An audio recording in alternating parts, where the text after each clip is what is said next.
আবার ডাকছি 25 তারিখ কালীঘাট যেতে হবে। রেডি? সবাই রেডি? যাবো কালীঘাটে। কালীঘাটে অফিস বানিয়েছেন উনি, বাড়িতে আমরা যাই না, উনি অফিস বানিয়েছেন, ওই অফিসটা কেমন দেখে আসবো।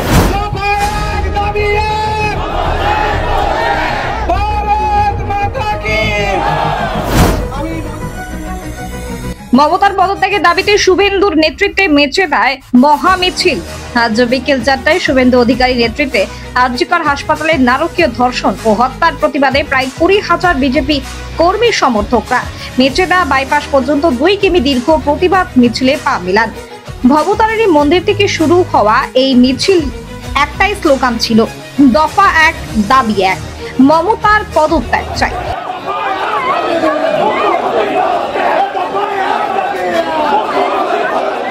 মিছিলে উপস্থিত ছিলেন বিজেপির কাঁথি সাংগঠনিক জেলা সভাপতি অরূপ কুমার দাস, সাধারণ সম্পাদক চন্দ্রশেখর মণ্ডল, সাংসদ সৌমেন্দু অধিকারী, প্রাক্তন সাংসদ ও বিধায়ক দিব্যেন্দু অধিকারী সহ কেন্দ্রীয় ও রাজ্য স্তরের বিজেপি নেতৃত্ব। মিছিলে শুভেন্দু অধিকারী কার্যত মমতা বন্দ্যোপাধ্যায় ও পূর্ব মেদিনীপুর জেলা পুলিশের কড়া সমালোচনা করেন। তিনি বলেন, লোকসভা ভোটের আগে মুখ্যমন্ত্রী মমতা বন্দ্যোপাধ্যায় অধিকারী গড়ে এসে সুন্দর কথা বলেছিলেন, কিন্তু মানুষ তাকে ঝেঁটিয়ে বিদায় করেছে। তিনি আরো দাবি করেন, এবার জনতা আরো তীব্র প্রতিরোধ গড়ে তুলবে। কেউ একজন লোকসভা ভোটের আগে এসেছিলেন, আকাশ রানী নেমেছিলেন শ্রী অরবিন্দ স্টেডিয়ামের মাঠে, 1,500 পুলিশ নিয়ে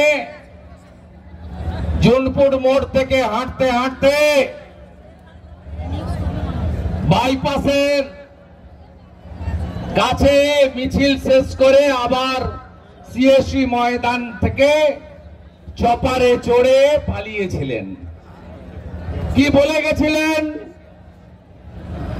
বলে গেছিলেন অধিকারী মুক্ত পূর্ব মেদিনীপুর চাই। আর আপনারা কি করেছেন?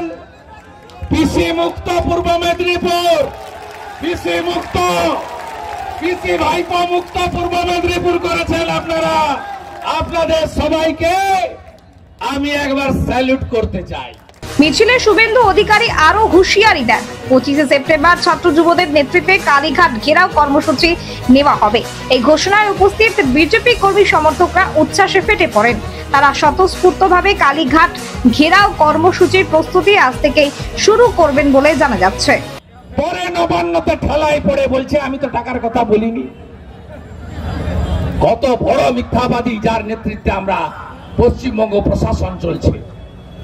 আর শুধু পুলিশ, পুলিশ বাবা পার করেগা। আরে এরা এই কাঁথি পুলিশরা, এই পূর্ব মেদিনীপুরের পুলিশরা, এরা কম জ্বালায়নি আপনাদের ভোটের আগে, কম জ্বালায়নি।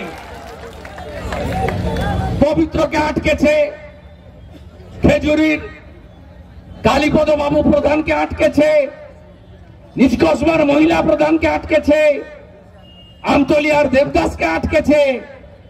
তারপরে আবার ওই টাওয়ারের তেলচোর, যাকে আপনারা হারিয়েছেন 50,000-এর কাছাকাছি ভোটে, ওই মালটা নিয়ে গেছিল উদয়কে। উদয় আবার পালিয়ে এসছে, লোকসভা ভোটে প্রচার করেছে বিজেপির হয়ে, তাকে আবার ধরে জেলে ঢুকিয়ে দিয়েছে। এই পুলিশ ছাড়া এদের কেউ নেই। এদের দশা আমি বলছি। এখানে একটা আইসি ছিল অমলেন্দু, তার নাম কৃষ্ণনগরে। আপনার অবস্থা অভিজিৎ মন্ডলের মতো হবে, আমি বলে রাখলাম আপনাকে।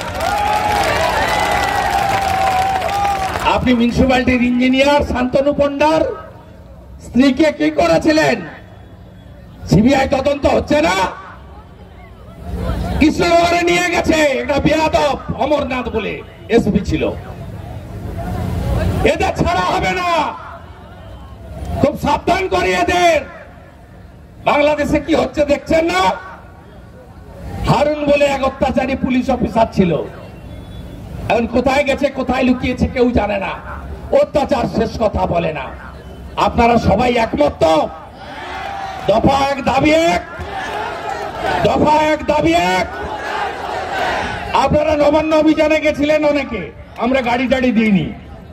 ছাত্র সমাজ ডেকেছিল, অভিভাবকরা চলে গেছিলেন, নড়িয়ে দিয়েছেন তো, ভালো করে নড়িয়ে দিয়েছিলেন। আবার ডাকছি 25 তারিখ কালীঘাট যেতে হবে। রেডি? সবাই রেডি? সবাই রেডি? যাবো কালীঘাটে। কালীঘাটে অফিস বানিয়েছেন উনি, বাড়িতে আমরা যাই না, উনি অফিস বানিয়েছেন, ওই অফিসটা কেমন দেখে আসবো। সবাই রেডি?